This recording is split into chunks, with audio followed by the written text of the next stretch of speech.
संसद में बीजेपी की मुश्किलें लगातार बढ़ती जा रही हैं। दोस्त अब उससे किनारा कर रहे हैं।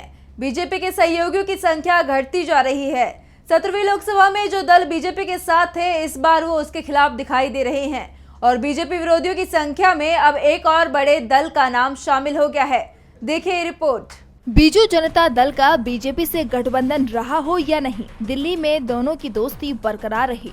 1998 में बीजेडी एनडीए में शामिल हुई थी और 2009 तक वो एनडीए में रही। इसके बाद बीजेडी चीफ नवीन पटनायक ने अपनी राहें अलग कर ली, लेकिन जब भी बीजेपी को जरूरत पड़ी, बीजेडी ने उसका साथ दिया। पीएम मोदी तो नवीन पटनायक को अपना दोस्त तक बोलते रहे, लेकिन इस दोस्ती की कीमत हमेशा नवीन पटनायक को ही चुकानी पड़ी। 2024 के लोकसभा चुनाव और उड़ीसा विधानसभा चुनावों में बीजेडी को जबरदस्त झटका लगा। राज्य की सत्ता हाथ से निकल गई तो लोकसभा में पार्टी का खाता तक नहीं खुला। इसके बाद पटनायक को भी एहसास हो गया कि मोदी से दोस्ती उनके लिए कितनी भारी पड़ी है। इसके बाद अब पटनायक ने बीजेपी का खुलकर विरोध करने का ऐलान कर दिया है।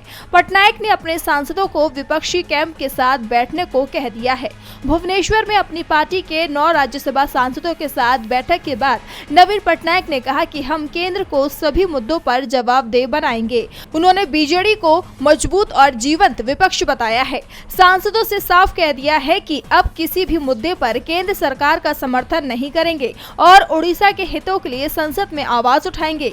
राज्यसभा में बीजेडी के 9 सांसद हैं। राज्यसभा में एनडीए बहुमत में नहीं है। ऐसे में बीजेडी के विपक्षी खेमे में शामिल होने के बाद से मोदी सरकार की मुश्किलें अब बढ़ गई हैं।